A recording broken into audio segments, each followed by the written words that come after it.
Good evening, everybody. I'd like to welcome you to the Transportation Committee meeting. And so, as usual, we start off with the Pledge of Allegiance. I pledge allegiance to the flag of the United States of America, and to the republic for which it stands, one nation, under God, indivisible, with liberty and justice for all. Can we have the roll call, please? Just give me a second here, and I need to tell you something on the agenda.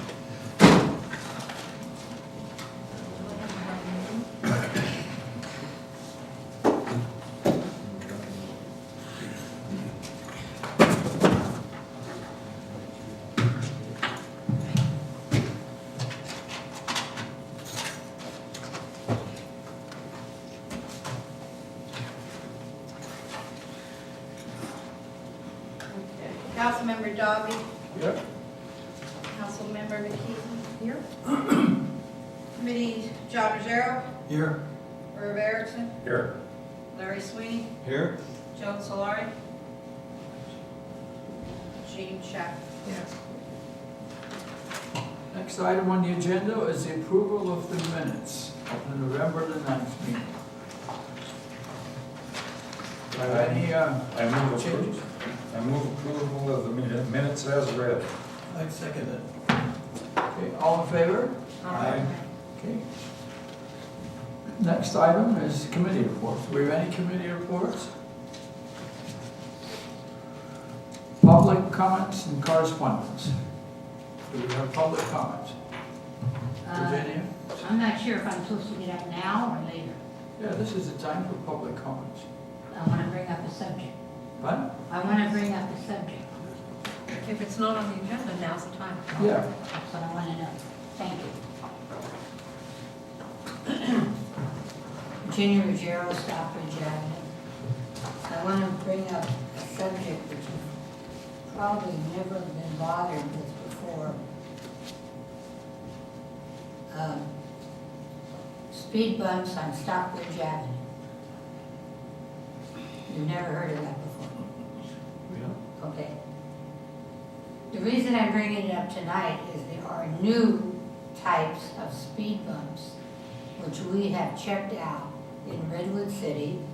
I understand Hayward has them also, and the company has installed $100,000 worth of them in Hayward. The ones in Redwood City are very close to Atherton. They're on the Alameda and the Jefferson. The street is Jefferson.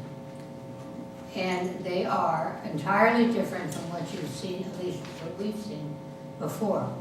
They're strips of hard rubber, 2 by 4, 2 feet by 4 feet. They don't disturb the concrete. They're removable anytime you want, and they're great. They have the whole thing, the bumps, but they're not the horrible bumps. And you can also go over them in with emergency vehicles, because they're right across the street from the school in Redwood City. So anyway, there'll be no digging up, there'll be nothing. If you want to remove them, you unscrew them and move them. And I think we should definitely look into these. I'm sure they're a lot less expensive than regular speed bumps. And we really need them on Stockbridge. I mean, it's just getting worse and worse. The police department's done their part. They've been terrific. They've got these guys, but it's just, there's so many contractors out now, and so many other types of trucks and things, and it's just a nightmare. I mean, they go by 50 miles an hour, they don't care. So I'd like you to consider it. And we're going to have literature for you. We sent away for it, and we'll have literature to show you at the next meeting. Mike, I know we do get all kinds of information. I know I receive information on new asphalt and stripping and striping. And, have you heard about these? No, but there are always a lot of different products coming out, especially on the speed humps. And it's something that, we're certainly directed by the committee, we continue to look at them. Oh, that'd be great. Why don't we at least find out how much they cost and what they look like and how effective they are as compared to the other types of speed bumps? I think we should at least know, because we're asked about these all the time. Yeah. And then we can determine cost effectiveness in all these different areas, and together with the police and emergency vehicles, determine where they may in the future want to be put. So I would like to see a Bring it up report at at the next meeting. Transportation. Yes. My wife neglected a few things. They're about as big as this desk, covering the road, maybe a little wider. They're sections about 3 by 4.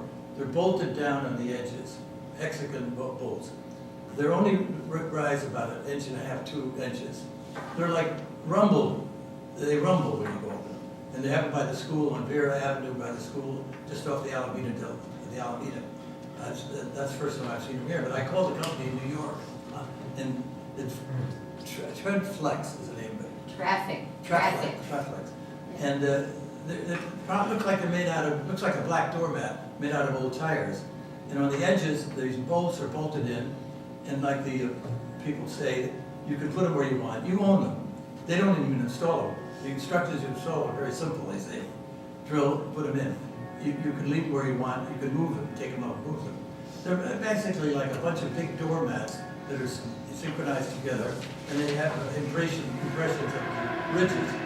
And he says that emergency vehicles are very happy with them going over them. The idea is to slow you down. It's not a limp where you go over like that.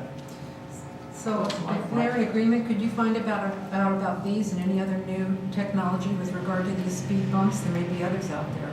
Well, what we'll do is we'll contact Redwood City. When I get a copy of this, I'll get it to you. Okay, and we'll contact Redwood City to see their experience as well. It's on the 2100 block of Vera. There's 2 of them there by the school playground, which is about a block east of the Alameda. Vera crosses the Alameda. Are the other transportation committee members in agreement that we should have a report? I am. What? You're in agreement? I'm in agreement, yeah. Good. I'm totally in agreement. Good, because we've just been, well, you know the story, we've just had horrible experiences on Stockbridge. We'll bring it up as an agenda item at the next transportation. Yeah, but I really appreciate it, thank you. Any other public comments? Jean? Yes, I do, because there, we might say an elephant in the room, but I kind of think it's a dinosaur, because I got talking to people about our problem of having the agenda manipulated in a manner that I rather did not like. And it was hard for me to understand why there was such a change of venue for the adoption of items for the menu agenda.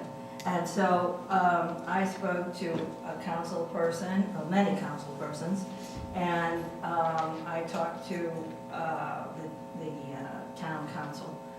And what I got out of there was kind of disquieting, because the council member, one council member told me that they did not think that the public was equipped to make transportation decisions. And so I found that kind of interesting, since there is a transportation committee and residents are on it. And then it was further explained to me that the reason the ingredient for the agenda was changed was because the EIR hasn't been produced for the library, and that had to be gone over first by legitimate, qualified people, engineers who knew the tactics, etc. Well, I find that when I talked to the council for the town, he suggested that really the people in the town weren't qualified really to make decisions regarding traffic. because the traffic engineers and the people who really know things should be able to make all those decisions. And he went through a litany of where the agenda goes before it ever arrives into these books. So I really feel there's a real lack of appreciation of volunteers. I feel there's a real lack of appreciation for the people in Atherton. And of course, you know, I feel that way because the library business wasn't voted on by the town. That was the first thing. And then now to say that the regular people that are on the transportation aren't equipped to make decisions about traffic is, from two people, seems very disquieting. How would you address that? We're not I supposed to. don't think we can address it here. We can bring it, you can bring it up again, but I mean, I would say this, that I believe that the EIR that is in place at the moment will be addressing this, and the EIR will have open meetings where every member of Atherton is going to be free to attend. I also believe that if the Transportation Committee made that decision, first of all, we had an advisory committee, so it has to go to the council. We decided to do it, and we're talking about. I'm sorry, I didn't pick that up. We're an advisory committee, we are, I mean, to the council. We're an advising committee We're an advisory committee to the council. on the transportation. Well, Jim? yeah, Let me stop you. If we get into a discussion, we're Yeah. violating the yeah, ground. I can't get into discussion. All I would say is that I personally don't want to spend another $50,000 for something that the EIR will address. I can't really say more, so. Okay, are there any other public comments? Okay, seeing none, we have none. May I just ask a question here? Sure. Would you go up to the microphone, Yes, please? yes.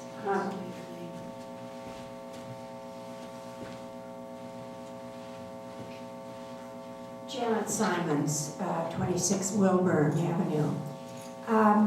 For some time now, and I don't know if you can do anything about this or not, but for some time now, this is a county thing, I have seen one after another of these great big buses on El Camino, Marsh Road, Sand Hill Road, all not in service. And I have, just a short trip for me from Atherton to Menlo Park, I've seen as many as 4 in that short trip.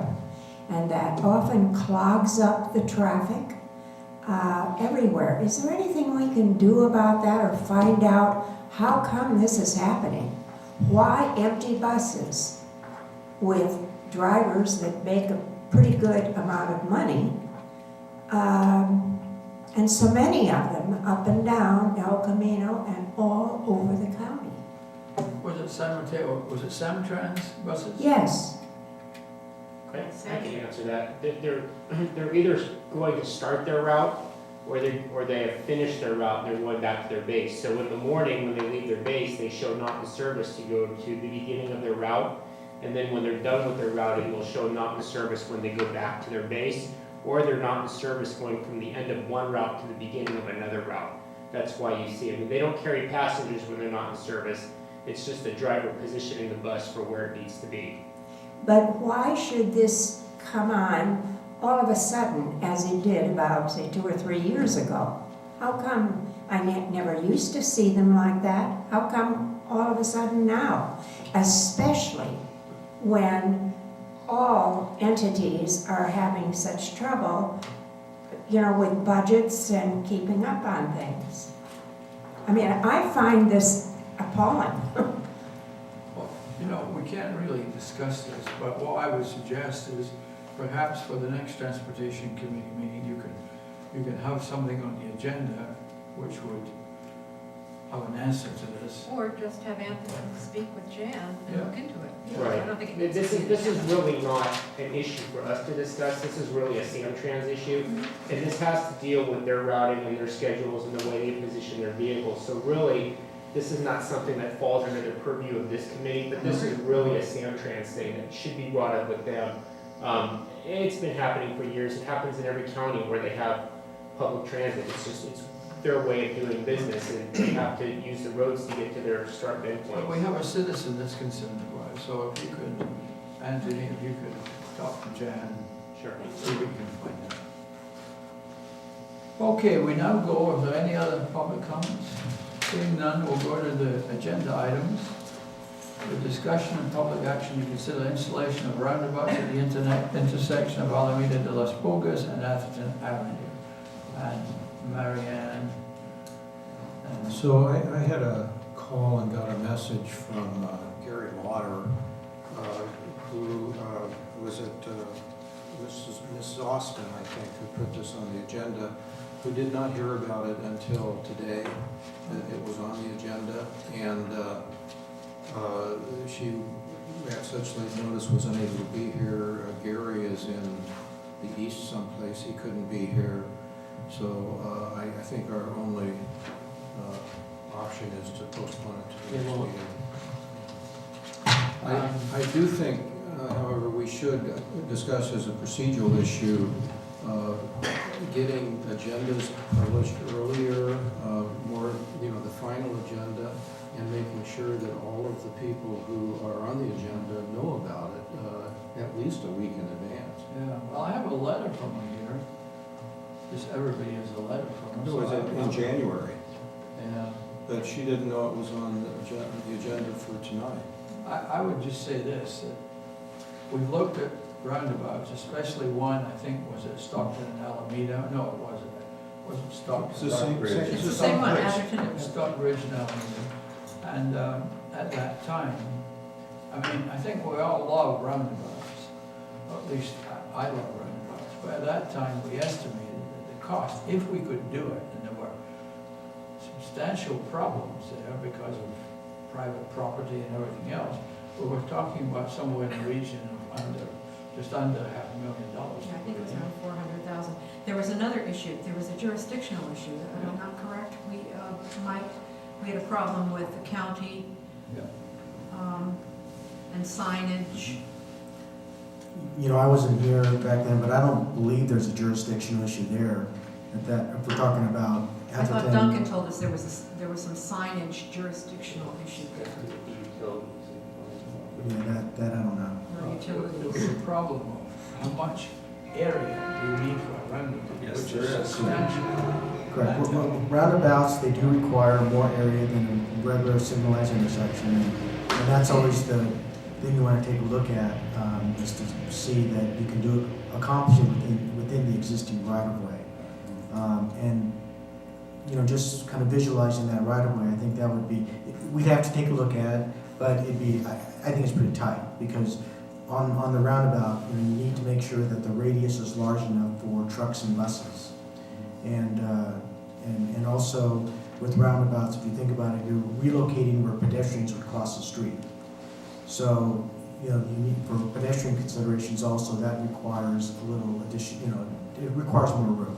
My feeling would be that if the people that signed this letter were willing to commit to somewhere in the region of over $400,000, then it would be worthwhile discussing. But my feeling is the town doesn't have that kind of money. So, There was another issue. There was the issue of what it was, what is it? Is it a D or an F, or what is its time? You know how they give it a time, a rating? Various intersections are rated. Well, they What rate is it? just by level of service, LOS. And what is this one rated? Have no idea. Okay, well, Duncan had all that information.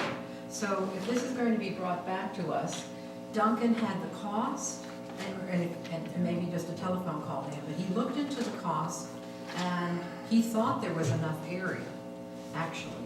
The area wasn't that much of an issue. It was the cost, I thought something about jurisdiction, and need. I think there was even an issue of whether or not there was actually a need except for very peak times there. So I don't know, speak with Duncan and for the next meeting so that we're not delaying it another meeting even more. I brought the minutes of our meeting of March 8th, 2011, when we talked about this. And at that time, Director Jones had, that must be Duncan, Uh-huh. would cost approximately $250,000. I talked to an engineer who is a senior engineer at Caltrans, and that's mentioned in these minutes here. And I know this fellow well enough that I can vouch for the kind of person he is. He happens to be my son. He also is involved daily on the roads as project engineer with them. He said, "Dad, you're not ever going to get that roundabout in for 150 or 250. The engineering is going to cost you that much. And then you've got property to buy from the 4 homes on that corner. And you have the engineering alone will run the 150. Then you've got land purchase. You've got the design and all that." And he said, probably by the time you get out of there, you're talking about $3 million. Oh, is that right? Yeah, that is correct. I certainly remember it was a lot more than 250, but anyway, whatever, even at 450, is nothing the town can afford. Well, if you look at the letter that was promoted on this thing too, it talked about the traffic is especially bad with the early morning rush and with the evening rush. That's everywhere. If you can't work around that and getting in and out of your driveway, I can't see spending $3 million on that. We live up there, I don't have any trouble getting around. And I just think it's something we can do without until we've got more money to spend on things like that. Mr. Chairman, I would like to remind the committee there was some controversy and disagreement among the committee members about the discussion. I think the kind of cost you're talking about is the kind of roundabout they're putting up in Truckee, which is the ones that cost millions of dollars. We're not talking about anything of that magnitude. What we're talking about is a rather small suburban or even country roundabout. I don't think it's going to cost anywhere near that, but I would say that we've got some more citizens who have come forward with concern about Alameda and Atherton Avenue traffic. They're proposing a roundabout. I think we should hear from them. I completely agree with you. And, you know, if maybe we ought to look at a traffic light there too and compare the cost to that, but it is a problem. I'm willing to testify that they have a problem at rush hour at that intersection. I think we should put it on the agenda. I would say that the incidental traffic light, from what I remember, cost us about $300,000. Yeah. About 330, 320. Okay, so There may let's, come a day when we'll have to talk about making that 4 lanes from Atherton Avenue up to Woodside Road. Just bringing up a reality if it's carrying that much traffic. But it's only 2 times a day that this is going on. 4-way stops are absolutely the worst way to manage traffic. That only works at low volume country roads. do we have a motion to table this? I move that we table this to our next meeting with the understanding that the people who have signed this will be duly notified well in advance of the meeting, and that we will have some of the information that was generated by our former head of Public Works, Duncan Jones, regarding this roundabout. I second. All in favor? Aye. Next item is discussion and possible action to consider installation of a crosswalk at Bain and Emily Avenue. So who is here from Menlo School? We do have a couple of representatives from Menlo School. I was just going to give a real brief staff report. And then we do have a couple of representatives. I was just going to give a brief staff report. And then if the committee members has any questions, Menlo School is here to answer. But as you know, this was brought to your attention at your November meeting. And as a result of that November meeting, you asked the Menlo School to go out and share this information with the neighbors who would be immediately in that area. which they did. They scheduled a meeting and conducted a meeting on December 8th. The meeting was noticed, to all the residents in the area. It was a lightly attended meeting. In addition to Menlo school staff and myself, there was a resident of the area and also a representative from Sacred Heart. The project was explained. I didn't see any opposition to it. After that meeting, Atherton Public Works staff went out and did a field review. We certainly don't have any issue placing a sidewalk there. And so we, from a technical standpoint, we can support the installation of the sidewalk. What we have done also is identified, in addition to the paint, other signage that would be required in order to meet the current standards for crosswalks. And the cost of that is approximately $1,100. And Menlo School volunteered at the last meeting. They're willing to pay for that improvement. So at this point, from a staff perspective, we would support and recommend the installation of the crosswalk. This is one that I really don't think requires any further discussion, unless a member of the public wishes to make a comment. I think that Menlo School went beyond the pale in conducting this meeting, as they have on so many other occasions. And the fact that a single resident only attended and then did not make any objection is evidence of the fact that this is not controversial, and we should support them in going forward with this. I completely agree. I will make a motion that we recommend that the crosswalk at McBain and Emily is approved, and that Mike Kashawagi will be our representative and make sure it happens, and we will take care of it. I second that with our thanks to Menlo School. All in favor? Aye.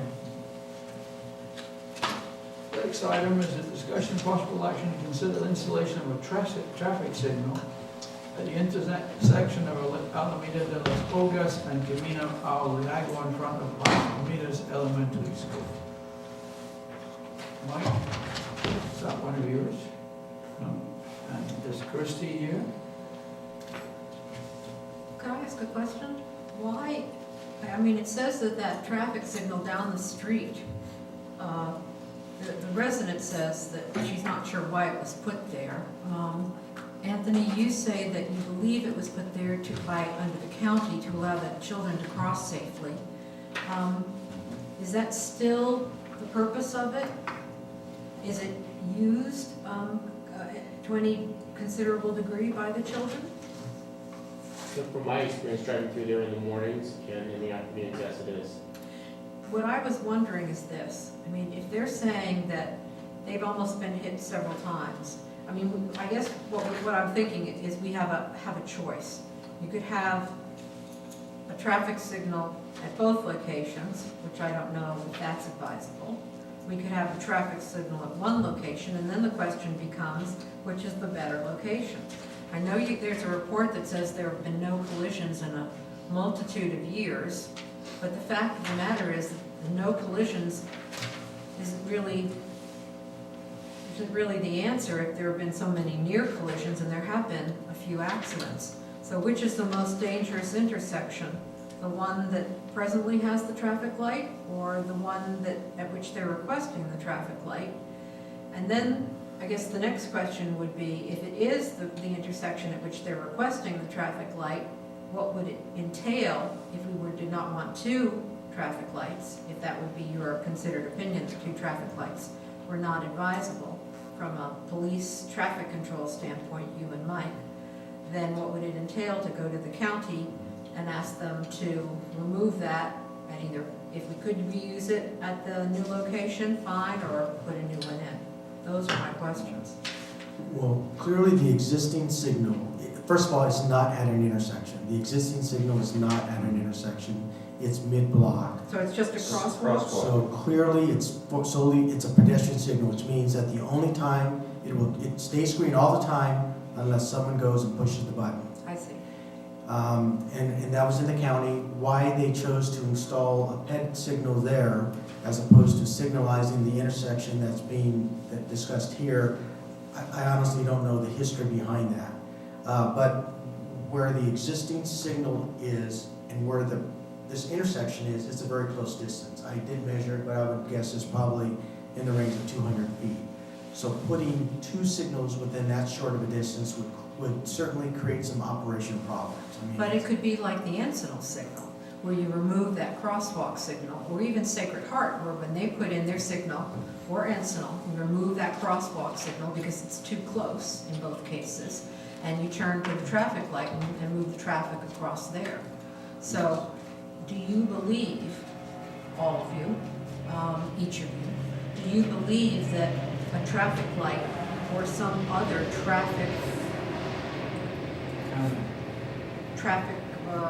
impeding device is something that should be considered at this location? Well, the first thing that I think ought to be done before you consider a signal is you need to do a warrant study. And to see whether or not a signal at that intersection needs the warrants. That would be number one. Well, but that's traffic.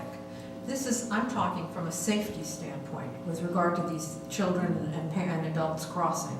That's a different consideration. Yes, but however, when you take a look at, when you do the engineering warrant study, the underlying reason Is traffic. is safety. It's all about traffic safety. Okay? That would be the first thing that we'd want to do. And just to see whether or not it meets the warrants. Can I ask if Christy Goss was notified that this was going to be discussed at this meeting? Yeah, she had another Fine. commitment. Yes, she was notified late also. So she couldn't make it tonight. But I did talk to her Okay. and explained that you would talk about it and I'd get back to her. My final question, what is the cost of a warrant study? I don't remember what it was for Valparaiso. Yeah, it would require taking traffic counts and a number of other things. I would guess in the neighborhood of $5,000 to $10,000. Thank you. Would it be possible to install a light at the intersection there, which is functioning only during those hours when the heavy flow of kids are crossing the road there? We can have the push button type.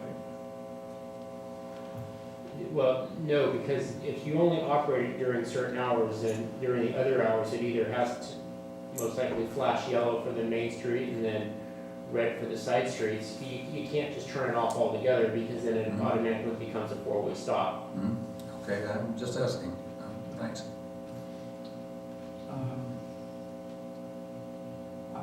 I'm sorry that Christy Goss was not here to give us her opinion, but I don't really know whether or not this is a priority item for us with all the other things we've got to do. Our tendency would be to say, I don't think it is. What about Los Lamitas School? How does the principal feel about it? Or the Parent Teachers Association, or have any of them been consulted? Could someone at least make contact with the principal and ask the principal to find out whether or not this is something that people feel is a necessity and something that is warranted?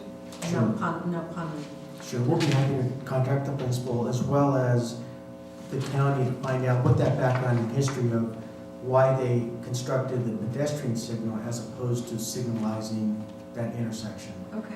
So we'll do both, and what we can do is report back to the committee at your next meeting. And also report to Christie. That will give her some indication of whether or not she wants to pursue it. Let her know what you're doing and give her your results.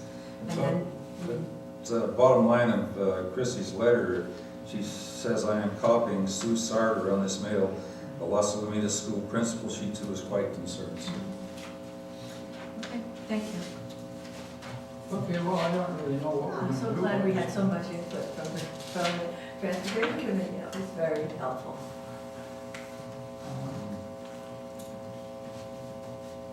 My feeling is that this is another one that we really need to have more data on before we make any decisions. So I would ask Mike to have another look at it, talk to the principal and see in your mind.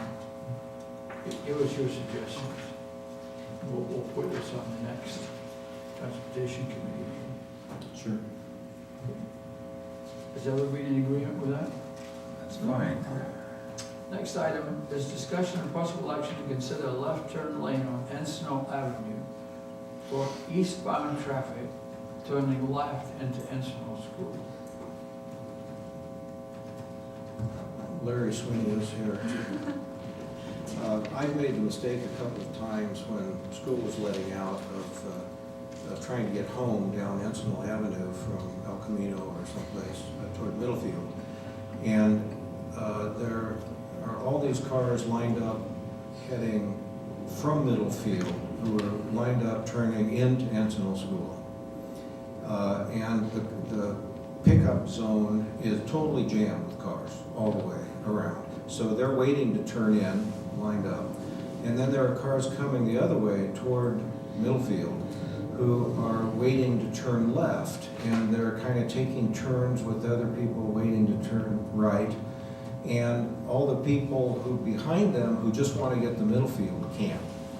So they get frustrated and they make quick U-turns on Encinal, using the bike lane and everything else to head back in the other way and try to get over to Watkins or something to get down to Middlefield. It is a very dangerous situation because these people are frustrated, they're making left turns into bike lanes where people are walking and biking. Other people try to get by driving in the bike lane and actually off the pavement, to the right of the vehicles that are waiting to try to get to Middlefield. And I really think somebody needs to look at what possible solutions there are. I don't know whether a left turn lane is practical or not. There is the real estate there. If you go a little more into the school grounds, and there actually is a Samtrans bus stop there that I've never seen a bus at, but there is this room there, and then there's some other areas, so if you kind of pushed over that way, you'd have to get the school involved and so forth, of course, but I think you could make room for a left turn lane. We did that